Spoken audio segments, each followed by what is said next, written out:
తెలంగాణలో బీఆర్ఎస్ ఓటమి తర్వాత నుంచి నిత్యం ఏదో ఒక అంశంపై వార్తల్లో వినిపించే నేతల్లో కౌశిక్ రెడ్డి ఒకరని చెప్పాలి.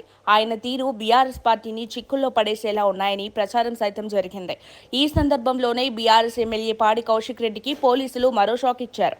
ఆయన సెల్ ఫోన్ను బంజారాహిల్స్ పోలీసులు సీజ్ చేశారు.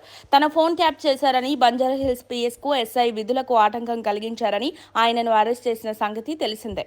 అదే సమయంలో పోలీసులు ఆయన కారుతో పాటు ఫోన్ను సీజ్ చేసినట్లు సమాచారం. ఈ వ్యవహారం వెనుక ఏదైనా కుట్రుందా అనే కోణంలో కూడా పోలీసులు దర్యాప్తు ముమ్మరం చేశారు. లాక్ కోడ్ చెప్పడానికి ఎమ్మెల్యే కౌశిక్ రెడ్డి నిరాకరించడంతో పోలీసులు సెల్ ఫోన్ను ఫోరెన్సిక్ ల్యాబ్కు పంపారు. కాగా పోలీసుల తీరుపై బీఆర్ఎస్ శ్రేణులు ఆగ్రహం వ్యక్తం చేస్తున్నారు. ప్రజల చేత ఎన్నుకోబడ్డ నాయకుడిని కేవలం రాజకీయ కక్షతోనే ఇలాంటి చర్యలకు దిగుతున్నారని తీవ్ర స్థాయిలో మండిపడుతున్నారు. ఈ నేపథ్యంలోనే కౌశిక్ రెడ్డిపై మరో కేసు నమోదైంది.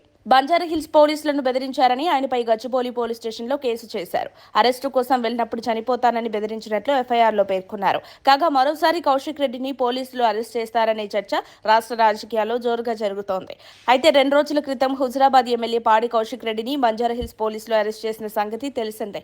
ఆ తర్వాత బెయిల్పై ఆయన విడుదలయ్యారు. బుధవారం సాయంత్రం తన ఫోన్ ట్యాప్ చేశారని కౌశిక్ రెడ్డి బంజారాహిల్స్ పోలీస్ స్టేషన్ ఎదుట హల్చల్ చేశారు. పోలీసులు ఫిర్యాదు ఇచ్చినా పట్టించుకోవడం లేదని పోలీసులతో దురుసుగా ప్రవర్తించారు. పోలీస్ స్టేషన్ ముందు బీఆర్ఎస్ కార్యకర్తలతో ఆందోళనకు దిగారు. పోలీస్ స్టేషన్లో విధులకు ఆటంకం కలిగించారని సీఐ రాఘవేంద్ర ఫిర్యాదుతో బంజారాహిల్స్ పోలీస్ స్టేషన్లో ఆయనపై కేసు నమోదు చేశారు. పాడి కౌశిక్ రెడ్డితో పాటు ఆయన అనుచరులు 20 మంది మీద పోలీసులు పలు సెక్షన్లతో కేసు నమోదు చేశారు. దీంతో హుజురాబాద్ నియోజకవర్గంలో రాజకీయం వాడివేడిగా జరగనుంది.